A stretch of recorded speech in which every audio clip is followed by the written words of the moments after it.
Voter list থেকে নাম কাটার প্রতিবাদে আজ ধর্নার কার্যসূচিতে অংশগ্রহণ করেছেন। বন্ধুগণ, মনে রাখবেন, এই পাঠারকান্দিতে এই বর্তমান বিধায়ক কৃষ্ণেন্দু পাল, এই কৃষ্ণেন্দু পাল একজন হিংস্র ব্যক্তি। এই কৃষ্ণেন্দু পাল কোন সময় পাঠারকান্দির জনসাধারণের কাজ করে নাই। ও শুধু নিজের লোকের জন্য নিজের কমিশনের রাজনীতি করতেছে। বর্তমানে এই কৃষ্ণেন্দু পাল ওর পরিবারের নামে, ওর নিজের নামে অনেক মাটি করতেছে। আমার সন্দেহ লাগে এই ভোরের যে আজ উচ্ছেদ করা হচ্ছে, আমার মনে হয় নেতা মন্ত্রীরা উদ্যোগপতিকে নেতা মন্ত্রীদের নামে ওইসব মাটি তবে আমার সন্দেহ।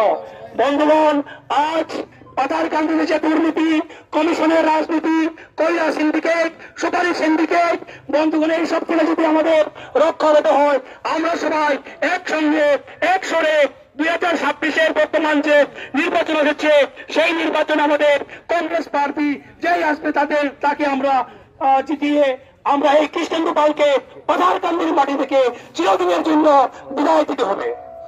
বন্ধুগণ, মনে রাখবেন, আজকের এই পাঠারকান্দির যেসব সম্পদ ছিল, যেমন মেডিকেল কলেজ হওয়ার কথা ছিল, পাঠারকান্দির থেকে অন্যত্র সরিয়ে দিয়েছে। আর এখানে পিডাব্লিউডি অনেক সম্পদ পাঠারকান্দির অন্যত্র সরিয়ে দিয়েছে। সব থেকে বড় ক্ষতি আজ কৃষ্ণেন্দু পাল করতেছে পাঠারকান্দির বাজার আজ বিপদে। বন্ধুগণ, মনে রাখবেন, আমাদের সামনে যে সার্কুল অফিস আর 5 দিন নিয়ে সার্কুল অফিস থেকে এখান থেকে অন্যত্র চলে যাবে। বন্ধুগণ, আমাদের যে সম্পত্তি হচ্ছে সিডিসি অফিস, এই সিডিসি অফিস অন্যত্র চলে যাবে। এভাবে এক একটি করে পাঠারকান্দির সম্পদ এখান থেকে সরিয়ে পাঠারকান্দির বাজারকে ধ্বংস করার যে প্রচেষ্টা করতেছে, সেই ধ্বংস করার প্রচেষ্টাকে আমরা প্রতিবাদ করব। যতদিন পর্যন্ত আমরা জীবিত আছি, আমাদের সাথ আছে, রক্ত আছে, আমরা প্রতিবাদ করতে যাব।